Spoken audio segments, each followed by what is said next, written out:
when I was explaining how the platform worked last week. So well done, Martin. Oh, yeah.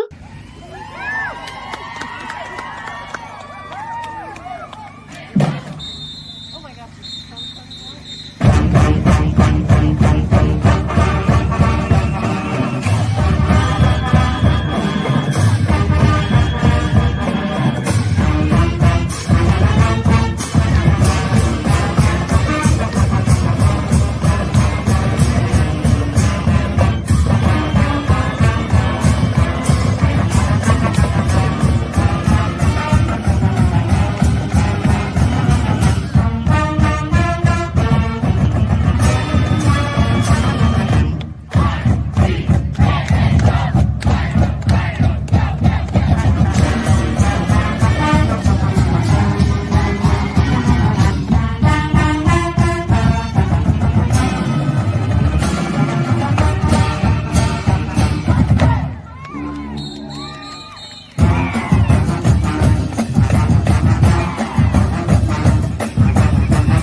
Welcome back, Mighty Vandals, to Tubs at the Club, your University of Idaho affiliate on the Big Sky Podcast Network. I'm your host, Brian Marceau, joined by producer Redacted with that is a interesting looking Rainier lid. At least that's what I'm understanding that hat to be. That's It is correct. It is a Tacoma Rainiers hat with the Mariners City Connect colors on there. Oh, see, I was thinking Rainier beer. I didn't even put together that minor league baseball exists, but you know, close enough. Producer Redacted, Martin, how's it going? Going good. It's we're so close to the spring scrimmage this Friday night, and happy to be back on. And I know it's a good night because I had pancakes for dinner. That is obviously a good night. At least that's a good night in our house. You know, you guys notice Dallas is not here. In case any Vandals were still anxious for some reason about spring ball, you guys shouldn't be. But just in case anyone was, we wanted to bring on someone who could truly elucidate spring football horror stories, a.k.a. what's going on in Cheney. So Patty Frerks joins the show. Patty, how's it going? Going good. It's been entertaining, but definitely growing pains for Eagle spring ball. But it's been a fun spring. I've had an opportunity to be around the program a ton. It's been really fun. But doing good tonight. Excited to talk a little bit of Vandals. I haven't been as much Big Sky centric the last couple of weeks. I've been very dialed in on Eastern, so it's good to kind of broaden the horizons again and talk about the rest of the Big Sky, which I've been missing those last couple of weeks. And to that, Patty, what I'm going to say is you're welcome. And in the comments section, look, Jason Mayer is exactly where I was before the show went. I'm looking at Patty's hat. Jason's looking at Patty's hat. It says San Diego State lid. And Patty, I'm going to let you offer up the exact same correction you just gave me a few seconds ago. Yeah, so this is my high school logo, and it's a crazy morph of South Dakota State and North Dakota State. We're the Jackrabbits, but we're green and gold. And I showed, I remember showing this to a couple South Dakota State and Bison fans, and they wanted to kill me. So it's a beautiful morph of those two proud FCS institutions. And this is just our high school, who is, like my college team, not doing too hot. We have not been doing too hot either. And that high school is Quincy High School in Quincy, Washington, Correct. where Patty, you've done a little bit of help in the football program there, correct? Yep, a good amount. Good amount. Just research for coming on Tubbs. Okay, so we're done talking about Quincy High School for now. In the comments section, Have Cheetah Will View asks the question, have the Vandals kept all their spring commits so far? Well, that's a segue into a different discussion. And Have Cheetah, yeah, the answer to what you're saying pretty much. But this last week, we have a practice to talk about. There was a pseudo scrimmage. It wasn't precisely a scrimmage on Saturday, but there was a good amount of like red zone work. So there are takeaways that we'll talk about on the show. But this was a huge week. Easter weekend was gigantic for University of Idaho football because there are 3 commits. And I'm using the term commit because it's different when someone actually signs, but players can announce where they committed to on their own. And Idaho landed 3 huge, or at least 2 huge, another like pretty big commit over the weekend. One, we teased it on the show last week. And I think this is a complete game changer for the University of Idaho's offense. Joshua Wood, transfer from Fresno State, former Eastern commit, that's part why we had Patty on here, announced that he's transferring to University of Idaho. And that, to me, is bigger news than anything we're going to talk about from the scrimmage itself. Because, look, the quarterback room, if you've been following the show throughout spring ball, by the way, brought to us by Hughes River Expedition, if you've been following the quarterback competition, Jack Wagner is clearly not the number 1 quarterback anymore. He's clearly number 2. Nick Josephek was number 1. And, like Marten, when you watch Josephek, you'd said he looks okay. Like not that he was lighting the world on fire. He certainly hadn't looked bad. A serviceable Big Sky quarterback. Serviceable is the word you had used. Joshua Wood, on paper, has hype well beyond serviceable as a Big Sky quarterback, depending on who you talk to. The guy, he started 1 game at Fresno State last season. It was their Potato Bowl game against Northern Illinois. And in that one little action he goes 18 of 28, which is 64% for 195 yards, a touchdown and a pick. Also rushed 16 times for 23 yards. He was used throughout most of Fresno State's season. He played in far more than 1 game. He was used mostly as a running quarterback. But Joshua Wood, the hype on him is player comparisons that are, honestly, what I was told is, think if you made Giovanni McCoy stronger and better, that's what Joshua Wood is supposed to be. Now, does Joshua Wood need to actualize that comparison to just change things radically for Idaho? No, he needs to just be a good Big Sky quarterback over a serviceable Big Sky quarterback, and that's a huge deal on its own. But the ceiling of what Idaho can do offensively changed drastically with the addition of Joshua Wood. We have 2 other commits to get to in a second. But Patty, you followed Joshua Wood for a while because he was a former Eastern. Well, he committed to Eastern initially, right? And then followed Pat McCann over to Fresno State. So you've got a little bit of background, Joshua Wood. What are your thoughts on Wood transferring to Idaho? Yeah, so Joshua Wood is a beast, man. He was a guy, I even followed him before he was committed to Eastern just because he was a starting quarterback at a really good high school program here in Washington at Graham Kapowsin. They were, a state title level program, really good team. And so I kind of followed them a little bit. He got that interest from Eastern, ended up committing to Eastern. I believe he committed late his junior year, was committed to Eastern for several months. And then his senior year at GK just went off, had a badass season. They won the state title in Washington. Wood was named the Gatorade State Player of the Year in Washington. They played a kind of like an all-star or like a bowl game against Travis Hunter's high school. from the high school down in Georgia. They played them in Nevada at Bishop Gorman High School, and it was Joshua Wood went off against some of the best talent in the country, did his thing, ended up getting a bunch of offers from some bigger schools, and then he decommitted, went to Fresno State, which also had that that Pat McCann connection, as you mentioned. But Joshua Wood is this is a massive, massive get for Idaho. I think if Joshua Wood pans out, this is a seriously like a season-changing level addition. Obviously, he has to stay healthy and all that stuff, but what really should excite Vandal fans about Josh Wood is the legs, is the mobility. He's a guy that if you watch his high school highlights, he is running all over the place. You watch his college highlights, he is running all over the place, running all over teams. He was kind of their wildcat quarterback a little bit the past 2-3 years at Fresno State. Yeah, he rushed for 6 touchdowns last season. Yeah, and so he's a really, really exciting athlete with the legs and with the arm. Like it's there. He doesn't necessarily have, NFL arm or anything like that, but he is definitely serviceable enough with his arm to be a pretty damn good Big Sky quarterback. And I think if he really, takes in the offense and does things well, this can be a grab that really elevates that Vandal offense from maybe an average-ish offense to a well above average Big Sky offense. I mean, I'm going to co-sign everything you just said. The one Wood is going to change what Idaho can do in the red zone with his ability to run. And look, I mean, when you say, I'm just going to talk about that word serviceable.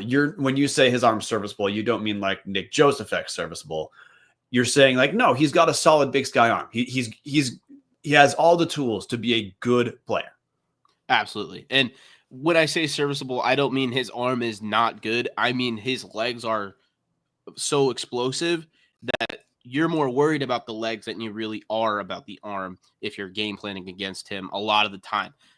He's not a guy that throws like absolute darts and stuff, but he can be an accurate quarterback while having that explosive ability on the ground. Similar, I would say the arm talent is similar to a Giovanni McCoy.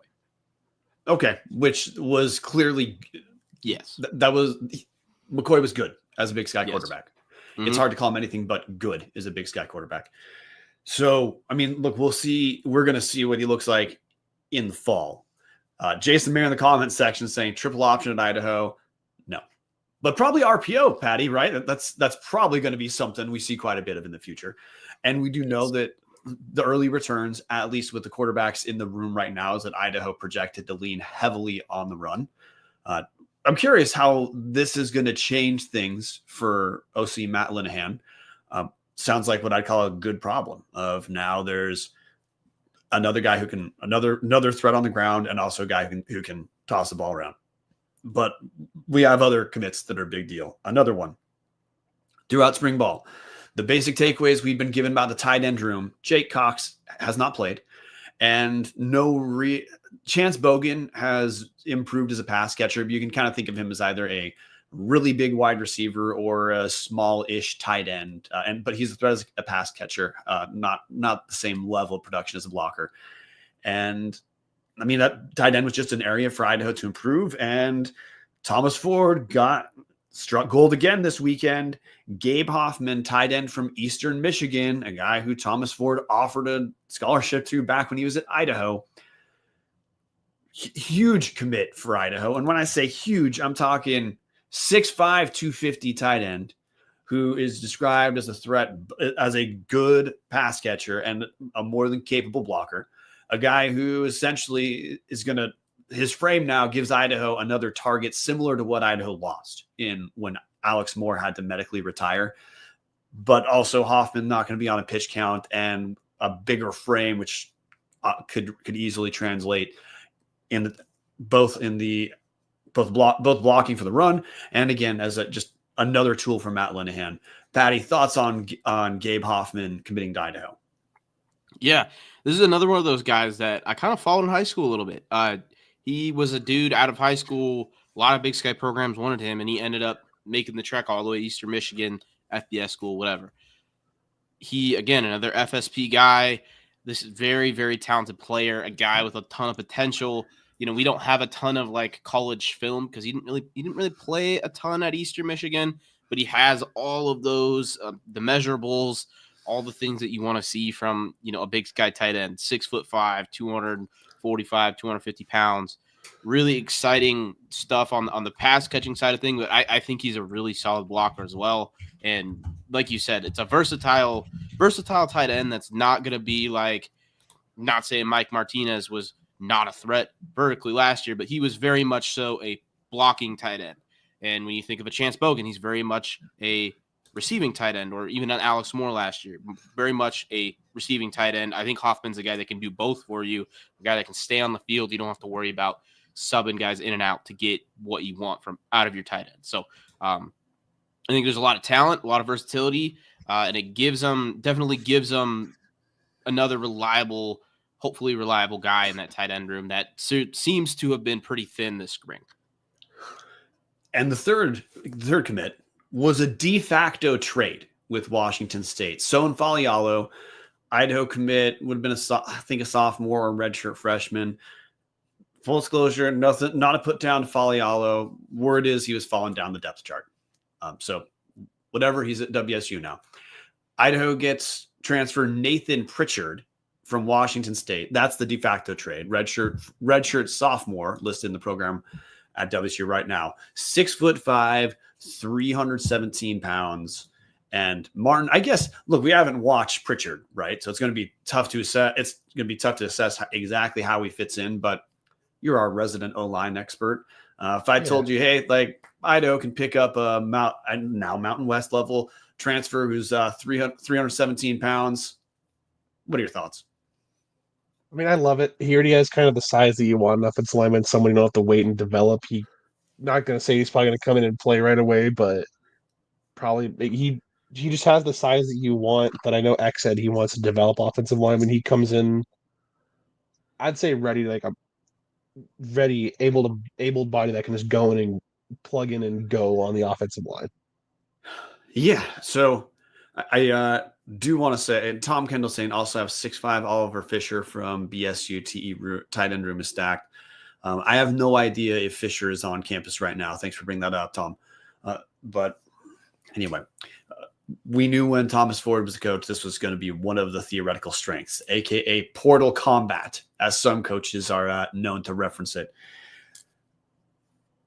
Idaho did lose a few guys to the portal, but at this point, Idaho has not lost anyone who projects as a starter or more than a depth piece. And that we have no reason to believe that the guys would have projected beyond that.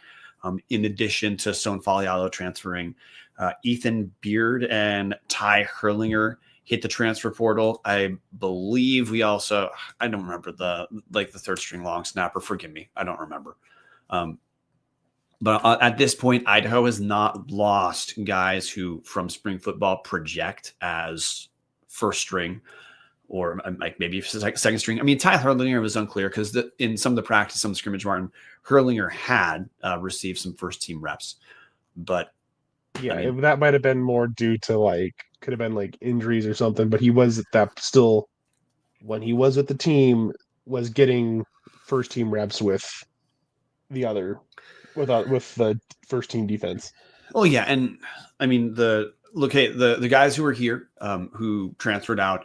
Look, a lot of the guys, if their depth piece is transferring out this late in spring ball, this is not me passing on any deep inside information, but this is just kind of how it works. A lot of the guys who transferred late in spring ball essentially are often told by a coach that, hey, you're probably not going to play much here. And that's the reason why you get this wave of guys who were not first string, who were not contributors last year leaving. A lot of guys we say it on the show. I don't know how well it sinks in on our show. I know in popular culture, it doesn't sink in at all. A lot of guys who leave in the transfer portal are not guys who didn't play, who think they're going to go to Clemson now. A lot of guys leave because they're told, hey, you're probably not going to play here, or you're probably not going to have scholarship here. I don't know for a fact the guys who I just referenced. I don't know if that's the discussion they had, but this is the time of year that a lot of those talks happen. So for the guys who hung around and left, hey, glad for your time as Vandals. For the new dudes coming in, obviously happy to have everyone on board.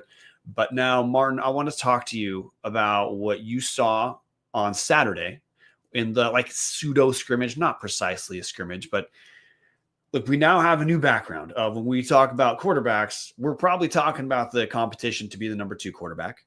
And when we just know that we have another O lineman to contribute and bring depth, based off the videos Idaho posted from Idaho Athletics YouTube page, which again, were all home runs. What I put together was Saturday was probably the best offensive showing Idaho had all spring, but you are a man on the ground. What did you see? Yeah. It was the most like I'd say complete offensive showing. I'm pretty sure it was all red zone the entire scrimmage, but like they were running the ball well. Joseph was making throws. There was a lot of spreading the ball around. It wasn't just to Emerson Cortez, many of our Tyler Harsty and Loyetta Alexander Jr. But it was all everything was spread evenly, and there was not one standout outside of like Eli's beast running the wide Ryan at Jeziaro, the wide receivers catch at the back of the end zone. It was a good offensive showing this weekend. There wasn't any defensive like blunders. It just was the offense just won the day that day.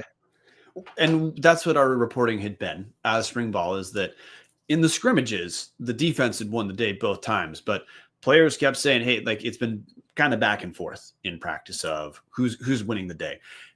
I have some specific O-line questions for you, because from my understanding is Saturday was one of the better O-line showings we've had in the entire spring. But before we get to talking about O-line news, Marten, I am going to spend 7 months scrolling to find, if you are looking for a great all-inclusive week-long vacation, do not look past your backyard. Hughes River Expeditions has been vandal-owned and operated since 1976 and are ready to take you on a vacation of a lifetime. Enjoy a multi-day trip down the Middle Fork of the Salmon, the main Salmon River of no return, the Salmon River Canyons, or the Selway. Check out special trips like the one to see the Perseid meteor shower. Camp on pristine bitches.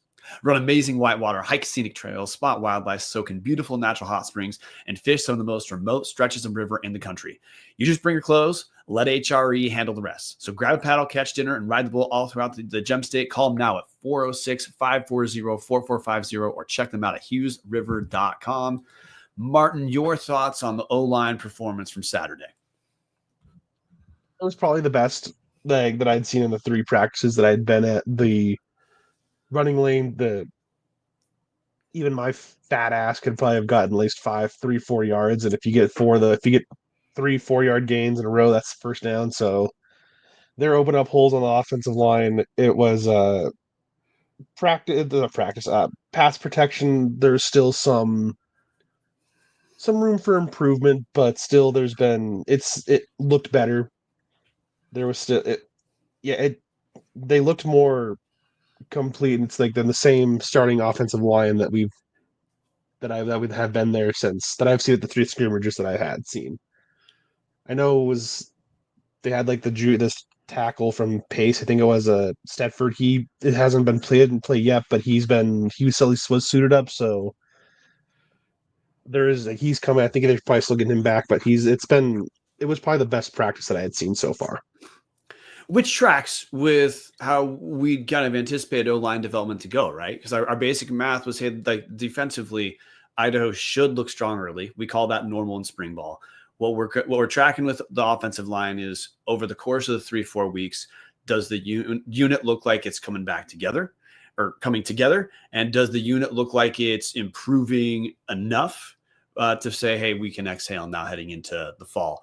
Marten, I think the most takeaways we're going to have are from these first 3 scrimmages. We know we have spring ball on Friday, 6 p.m., April 25th, but we also know in general, spring ball in 2025, it's not the same as it was in like 2018, 2015, whatever. Places are more concerned about losing recruits. By the way, we know the Friday spring game will not be televised. So if you want to watch it, you better go there. But generally speaking, I think the takeaways that you want to really kind of hone in on are from the scrimmages before the spring game. So Marten, take your temperature on the O-line development of spring. How do you feel? Feel pretty good. Like you said, Brian, they've been making improvements week by week that I've seen them. I know sometimes when you get a new offensive line coach, it can take some time to get gel and get used to what their teachings, but Coach Ensley has done a great job with molding the team the way he wants it to be. So Jonathan Jacobs in the comment section, Patty, I actually want to throw this to you because you've been on the shelf. And hey, to be fair, you've been kind of, deep into Eastern Washington football. So there's some stuff you just haven't been watching with Idaho football.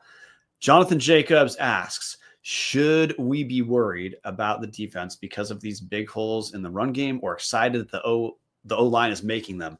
Not being able to stop the run is a death blow in the FCS. Patty, this is one of those like damned if you do, damned if you don't situations in spring ball, but I'm going to let you answer this question.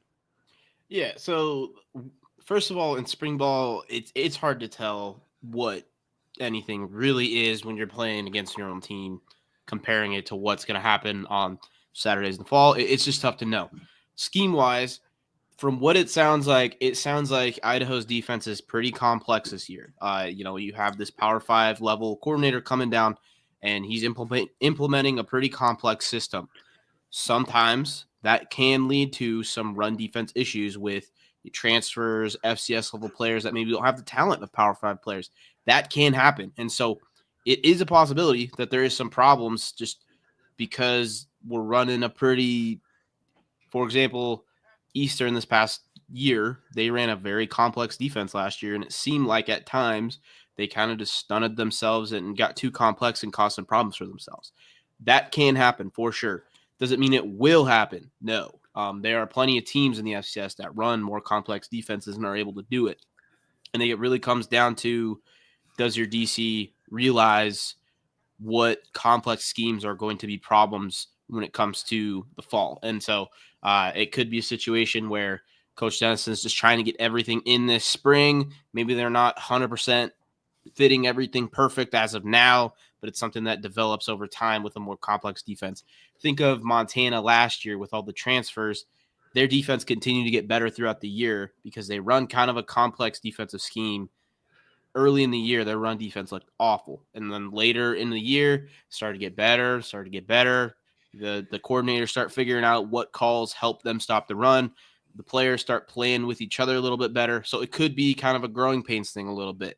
So it can be either or. I would just say don't be too worried about it. Know it's a possibility, but just kind of hold right now. Don't worry too much. Yeah, so the different way I'd go about saying that is, Jonathan, for 2 scrimmages, the defense was absolutely won the day easily, including like first scrimmage just beat the shit out of the offense. So it's not like this has been happening persistently. And with everything that Patty just said too, like keep in mind, there's going to be 9 new starters on this defensive unit. It's going to take a minute for that group, regardless of scheme. It's going to take 9 new starters a minute, to really gel. And third, if our story every week was, hey, the offense is getting their ass kicked, we'd be concerned on that end too. So my takeaway from spring ball is I think that you can't necessarily watch spring ball and know for a fact which unit is going to just be head and shoulders above everyone else in the FCS or in the conference. It's not possible. What you can see is if you have some very troubling looking units that have a long way to go. And I don't think you can say that about Idaho defensively. I don't think they had the type of spring where you should be that concerned. So this early, variability is normal, and it's good because if some of the variability is from the offensive side making some plays, and something Marten brought up too. There are guys on the offensive side of the ball that are in no contact jerseys. Does that change the nature of play, Patty? Of course, that does. Does that complicate taking some of the takeaways we have from spring ball? Yes, of course too. But I don't think at this far away, I don't think there's a ton about Idaho football to be super concerned about. But honestly, we can talk about the different position groups. Marten, to bring you in here, I guess I'm going to ask you, and we can always pivot to Patty.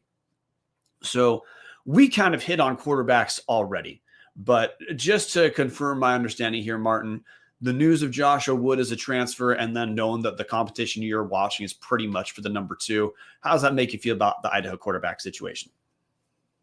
I'd say pretty good. I'm not if with Joshua Wood. I mean, has he won it? No, but I mean, like, is he probably going to? Yeah. It's probably you could probably yeah. safely say it's going to be his job to lose. Yeah. I feel good about it. There's no concerns for me there. Okay. Running back room. Patty, because you did watch Idaho football, you do pretty much know what the running room is. So, hey, just Eastern fan perspective, thinking about Idaho football running back rooms, how should Vandal fans feel? Vandal fans should feel totally fine about the running back room, and I think they're really realistically going to be one of the more complete running back rooms coming back in the Big Sky this year. Yeah, Nate Thompson's been healthy. Art Williams is coming back, and the returns have been Eli Cummings. Looks like he's taken an extra step. So, hey, nothing to be worried about there. And we just covered 2 pretty big parts of the offense.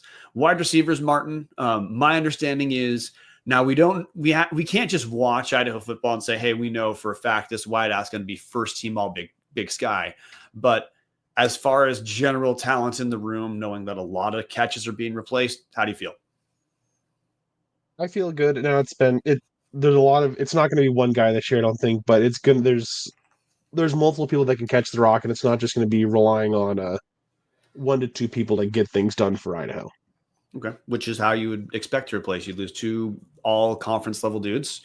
You don't just have 2 guys step up and have the exact same production. The production just changes. Okay, we covered offensive line, but Marten, just so you can put this to bed, offensive line developments. How do you feel about it so far? I feel pretty good. I mean, I'm always going to nitpick and say, yeah, I want more depth, but I mean, like, I'm not too concerned. I know Vleem's coming back, and I'm assuming he'll be back over for fully ready for fall camp. I believe Ford has said they're holding him out, right, Brian? Yeah, Vleem and Jake Cox were being held out. Yeah. Vleem, I feel like he'll come back in there with who's the returners so far. I've been saying pretty good, and I know, like I think said the second on the depth chart offensive lines have been making plays for Art Williams too, so I'm not too worried about it either. Okay. So we've essentially covered all but the tight ends now. Only reason I'm choosing to not cover tight ends as much is the guys we now say on paper would be our top 2 contributors, which would be Gabe Hoffman, transfer that we covered from Eastern Michigan, and Jake Cox were not present on the field for scrimmages. So there's no takeaways we can cover other than to say there's 2 guys who are going to be contributors that we didn't get a see in the spring. So, and then I don't know how we can really talk too much about special teams play this far out, but I guess now, hey, defensive side of the ball, Marten. I can say one thing about special teams. Okay, take that away. Owen Adams and I believe it's Owen Forsman, if I'm saying it right. Yeah, that's his name. They both have fucking cannons for legs. And they have been booming the ball, and had to swear a little bit just because Dallas isn't here and wanted to at least get us swear in for that crowd. But it's yeah, I mean, they look good, and I know it's drills and stuff, but the coaching staff makes the special team drills they do like competitions, and it's cool to see them compete. Linebackers. Now, Idaho they're going to run a lot of 4-2-5. So, I mean, honestly, if there's a room that doesn't need quite as much depth, I'm going to say it's there. We know Isaiah King contributed as a Vandal last year. He was fine. We know Dylan Lane looks like he's going to get back on the field, and we've seen honestly, we saw Dylan Lane a little bit as a starter over the last couple years. Marten, thoughts on what you've seen from linebackers? They look pretty good. Like I said, at the wide receiver room, like, there is a lot of depth at linebacker. It's a lot more, I want to say, unknown, because I don't know too much about it. There's a lot of new people like Will Cornelson, the JUCO linebacker from Tyler. Yep. JC he's been kind of the mic for most of spring ball. There's a lot of unknown there, but I still feel pretty confident and comfortable with what I've seen out of the play so far. Yeah, and I mean, my understanding is the secondary is probably the place where we're going to see the transfer portal hit Yes. after spring ball most I extensively. know if you do follow Tubbs, you've probably seen a couple. They've already had 2 people off. They've offered 2 people so far already.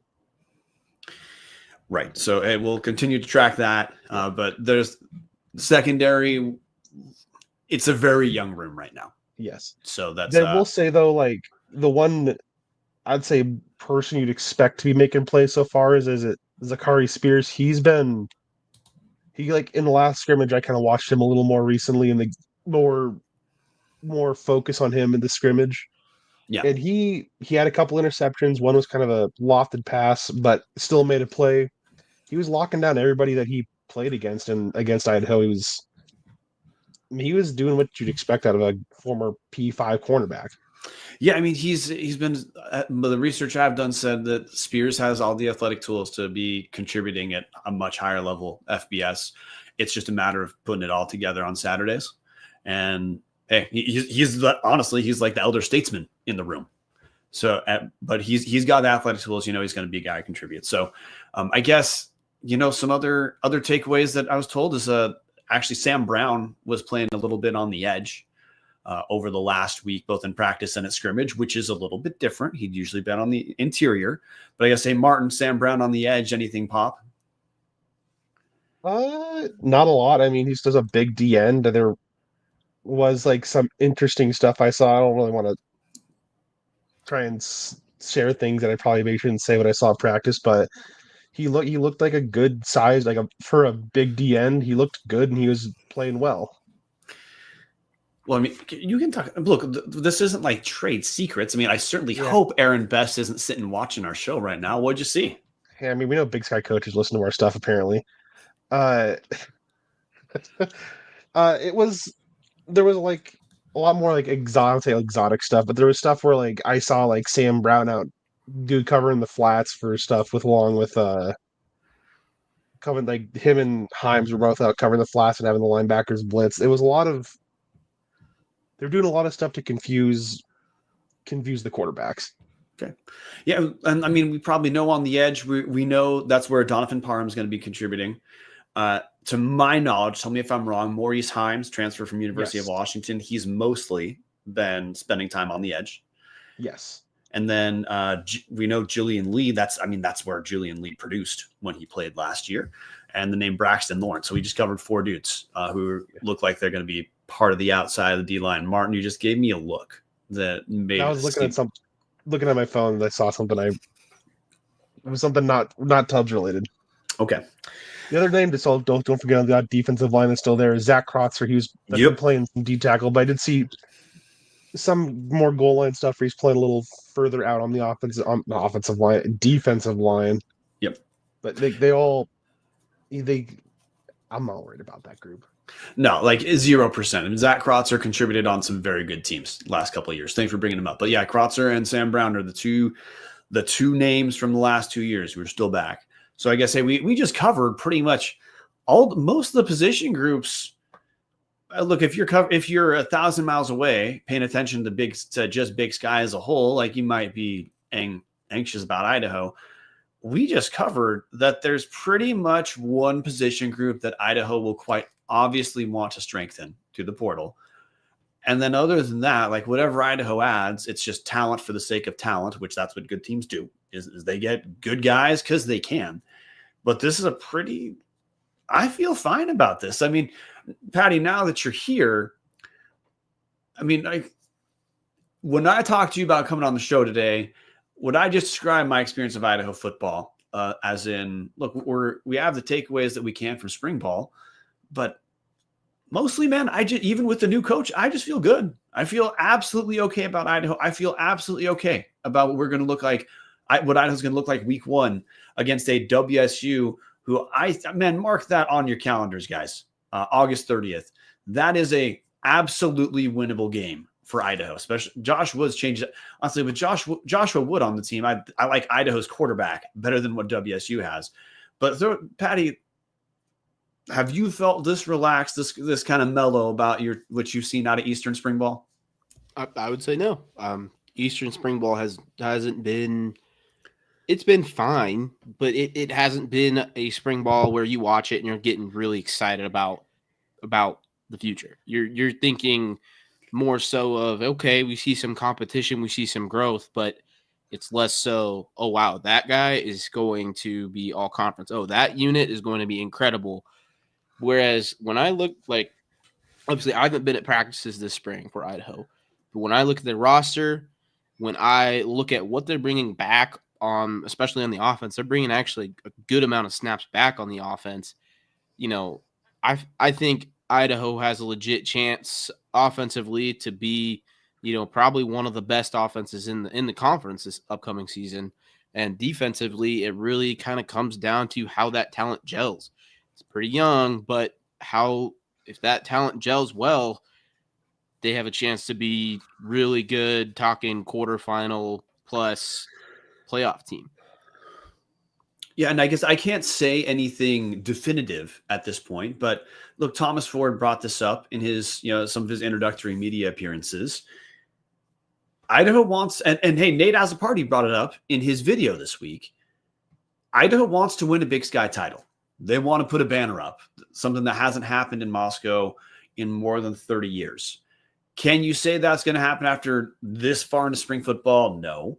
But what I can tell you is I absolutely cannot write that off after what we've seen, after the players coming in that we know. Also, like Jason Mayer says in the comment section, we believe, Patty, we know you have the PTSD because you have to watch a lot of Eastern football. A lot of people believe that I'm one of these people, that Idaho made a big step up defensively in swapping Dan Jackson for Court Dennison. No put down to Dan Jackson. He's the head coach of South Dakota State. He's doing fine for himself.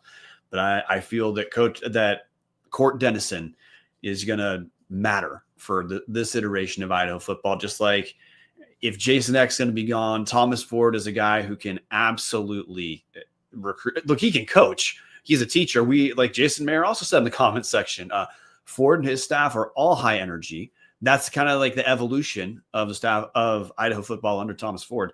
Not only is that dude a teacher, like he is a kick-ass recruiter. And we just saw this week, one of the things Jason Eck, many good things happen with Jason Eck and Idaho football. My best 3 years of Idaho football in my life. It's not remotely close. Jason Eck was never able to land a transfer quarterback to buttress that room over the last 2 years. And last year, that obviously objectively hurt Idaho football throughout the season, not having that depth. Thomas Ford did it, and they haven't even played a game. That's just who the guy is. So, yeah, I don't know how you could have any takeaway so far beyond things are going fine in Idaho football. So we've got the spring game this Friday, 6 p.m. Marten, you're going to be there. I'm going to be there. Patty, I'm assuming you are not going to be there.